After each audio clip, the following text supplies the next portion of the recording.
Hello everyone, I'm Dimple Tyagi is here with you again. In this video, I will tell you about the story Owls in the Family. It is really a fantastic story. It is very beautiful story. So let's start. One winter morning, grandfather and I found a baby spotted owlet by the veranda step of our home in Dehradun, in northern India. When grandfather picked it up, the owlet hissed and clacked its bill, but then, after a meal of raw meat and water, settled down under my bed. Spotted owlet are small birds, and they have none of the sinister appearance of largest owls.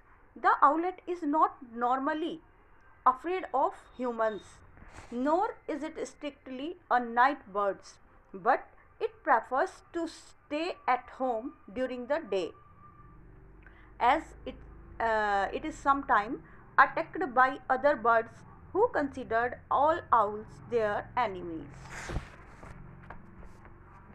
The little owlet was quite happy under my bed. The following day, we found second baby owlet in almost the same spot in the veranda, and only then did we realize that where the rainwater pipe emerged throughout the roof, there was a rough sort of nest from which the birds had fallen. We took the second young owl in, joined the first, and fed them both. When I went to bed, they were on the window ledge just inside the mosquito netting, and later in the night, their mother found them there. From outside, she crooned and gurgled for a long time, and in the morning, I found that she had left a mouse with its tail tucked through the netting. Obviously, she put no great trust in me as a foster parent. The young birds thrived, and 10 days later, grandfather and I took them into the garden to release them. I had placed one on a branch of the mango tree and was stooping to pick up the other when I received a heavy blow on the back of the head. A second or two later, the mother owl swooped down at grandfather, but he was agile enough to duck out of the way. Quickly, I placed the second owl under the mango tree. Then, from the safe distance, we watched the mother fly down and lead her offspring into the long grass at the edge of the garden. We thought she would take her family away from our rather strange household, but the next morning I found the two young owlets perched on the hat stand in the veranda. I ran to tell grandfather, and when we came back, we found the mother sitting on the bird bath a few meters away. She has evidently feeling sorry for her behavior the previous day, because she greeted us with a soft hoo-hoo. Now, now there is an unselfish mother for you, said grandfather. It is obvious she wants us to keep an eye on them. They were probably getting too big for her to manage. So the owlet became regular member of our household and were among the few pets that the grandmother took a liking to. She objected to all snakes, most monkeys, and some crows. We could have all of these for pets from time to time, but she took quite a fancy to the owlet and frequently fed them spaghetti.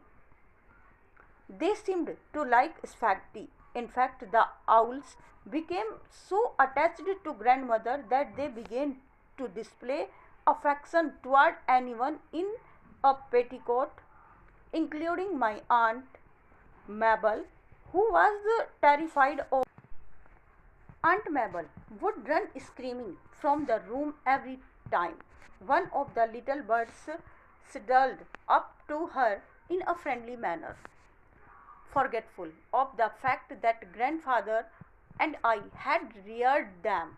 The owls would sometimes swell their feathers and peck at anyone in trousers. To avoid displeasing them, grandfather would often slip into one of grandmother's petticoat at feeding time. I compromised by wearing an apron, and this appeared to satisfy them. In response to grandmother's voice, the owlet would make sound as gentle and soothing as the purring of a cat. But when wild owls were around, ours would rend the night with blood-curdling shrieks. They loved to sit and splash in a shallow dish provided by grandmother. They enjoyed it even more if cold water was poured over them from a jug while they were in the bath. They would get thoroughly wet, jumped out, and perched on a towel rack, shake themselves, then return for a second splash and sometimes a third. During the day, they dozed on the hat stand. After dark, they had the freedom of the house, and their nightly occupation was catching beetles and kitchen quarters, being a happy hunting ground. With their sharp eyes and powerful beaks, with their sharp eyes and powerful beaks, they were excellent pest destroyer. Looking back on those childhood days, I carry in my mind a picture of grandmother in her rocking chair with a contented owlet sprawling on her aproned lap. Once, on entering her room while she was taking an afternoon nap, I saw that one of the owlet had crawled up her pillow till its head was snuggled under her ear. Both grandmother and the little owl were snoring. Thank you, students.